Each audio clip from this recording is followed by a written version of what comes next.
ఇక ఢిల్లీలో జంతర్ మంతర్ దగ్గర కాంగ్రెస్ చేపట్టిన మహాధర్నాలో పాల్గొన్న ఎమ్మెల్సీ విజయశాంతి కొన్ని సంచలన వ్యాఖ్యలు చేశారు. రిజర్వేషన్ బిల్లుకి సంబంధించి ఆవిడేమన్నారు చూద్దాం.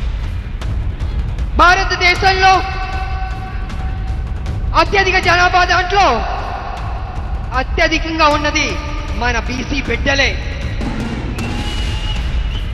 అలాంటి బీసీ బిడ్డలు ఇవాళ నడి రోడ్డు మీదకి వచ్చి మా 42% బీసీ రిజర్వేషన్ చెయ్యండి అని మోడీ గారిని అడుగుతున్నారు. బీజేపీకి సిగ్గుందా అని అడుగుతున్నాను నేను. బీసీ బిడ్డలంటే అడుక్కోవాలా?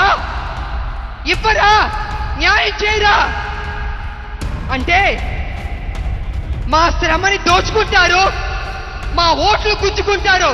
కానీ పార్లమెంట్ లో బీసీ బిల్లు పెట్టి పాస్ చేయమంటే వెనకడుగు వేస్తారు. అయినా మేము విడిచిపెట్టాం.